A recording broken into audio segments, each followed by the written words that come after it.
Hello guys, what's happening? It's Theo here, and today I want to do a podcast, a really quick one, a little snippet of information I want to give you today. But this one's about coaching. It's about the value of because there's a thing about being a good learner. You being really coachable is a term that's been used quite a bit, and I really feel in my life people around me and coaches around me really has dramatically helped me in so many ways. And it's not just them talking to me or I'm knowing them personally. It's about the process of learning through others is in a sense called in a way of being coachable. I also get to, give anyone a little bit of information about that, or what does it mean to be coachable if sometimes we feel like we're not getting answers or we're struggling a lot, and we keep on trying to work. We keep on working, keep on trying to find solutions, and yet things are being hard, and things are never seem like they're getting anywhere. It's about how can we actually be coachable to doing things. So anyway, guys, I hope you enjoy today's little episode.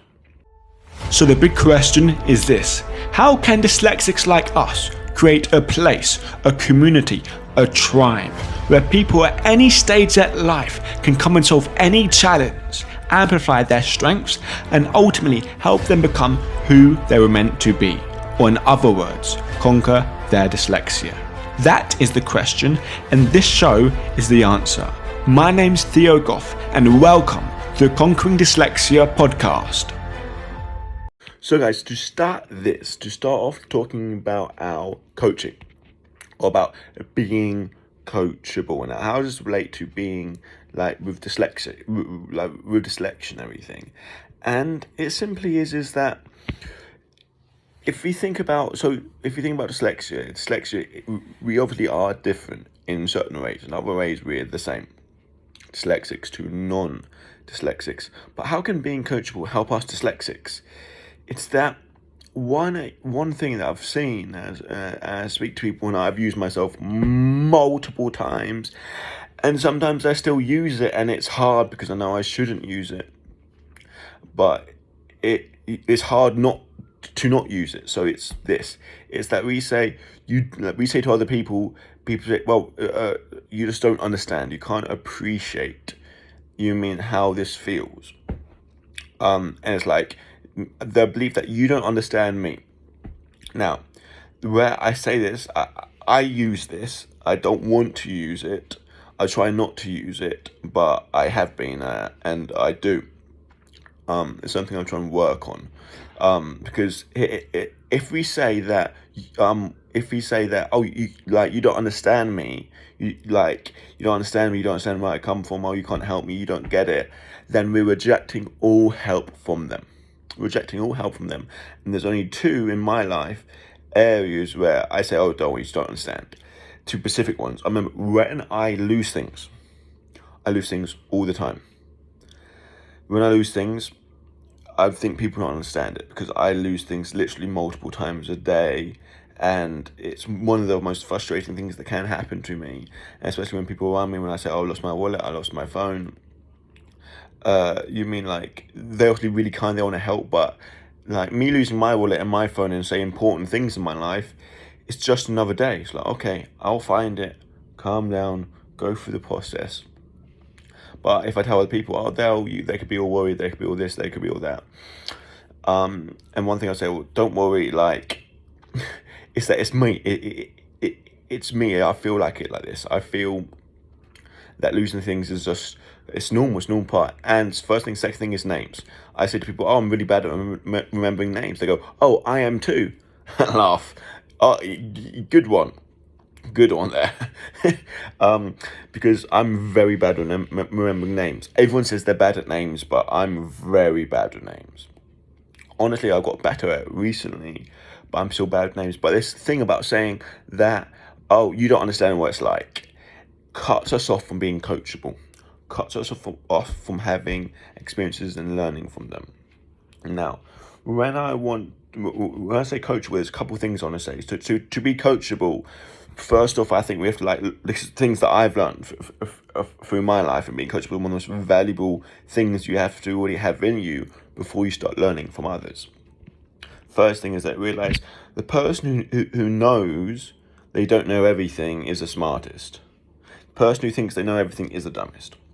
So if you think you know everything, you're dumb. If you think you don't know anything, there's a lot more to learn.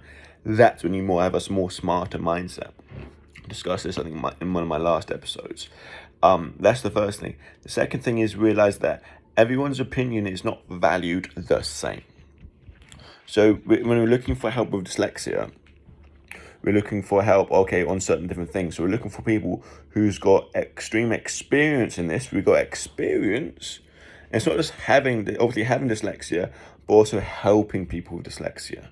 So the more experience you have, or the more results you have in a certain area, the more valid your opinion is, or the more weight it carries.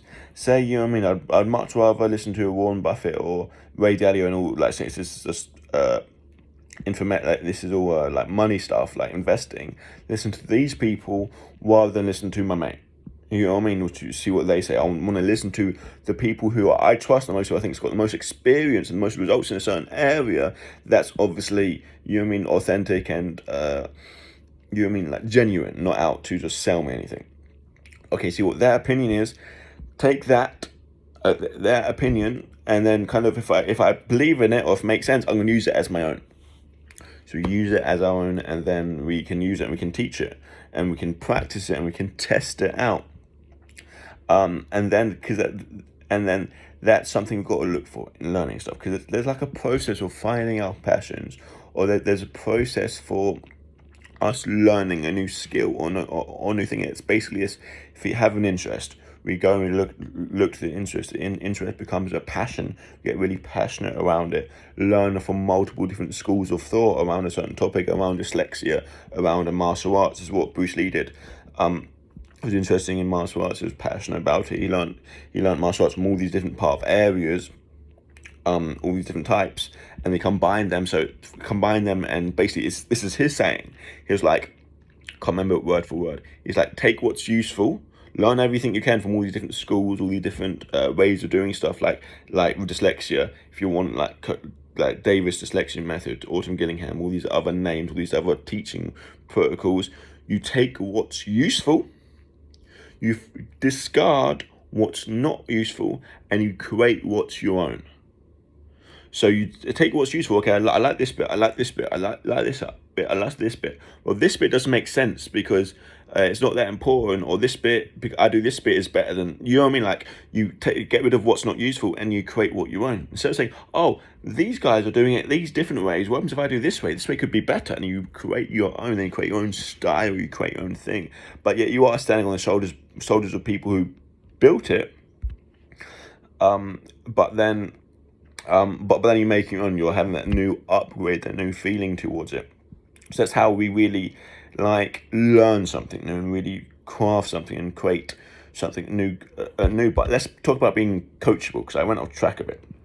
Being coachable means that we're learning from people that we respect. And basically, when we're trying to learn from someone, we take their information in and we take it into our, especially for dyslexics, because dyslexics, we're very good at doing this. Very good at story, we're very good at narrative, we're very good at taking information and seeing how it relates to all the other parts. So we take this bit of information in that this guy's telling us, or the scale, and we take it in and we see how does that fit with all the other bits of information we have.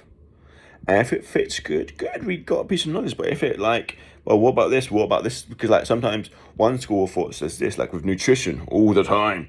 One school of thought says this, another school of thought says that. So we have to read, and then we have to realize, okay, what makes most sense? What makes this? Now, the way I've kind of done it with nutrition, and it's not the way I've done it, it's the way that people I respect have done it.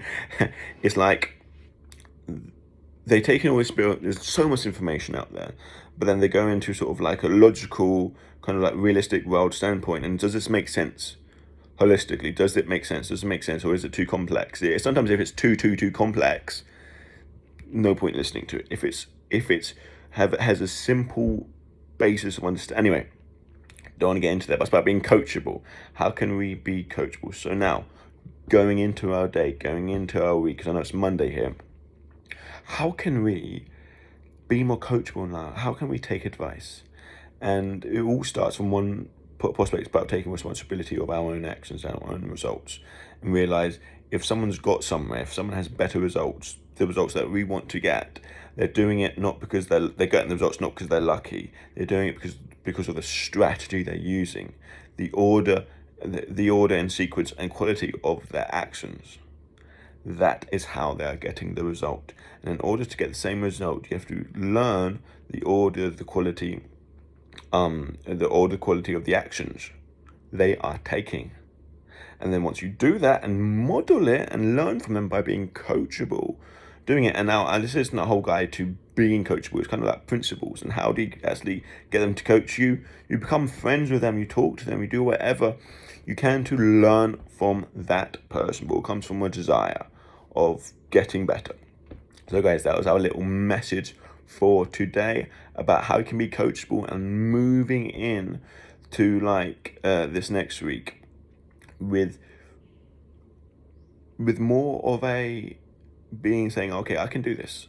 Saying, oh yes, I have these challenges, I have these issues, but they are solvable. How are they solvable? Because other people have solved them in the past, and so can I. I just need to find out the right strategy. So moving that mindset. Anyway, guys, I hope you're doing good. Take care, farewell, and bye.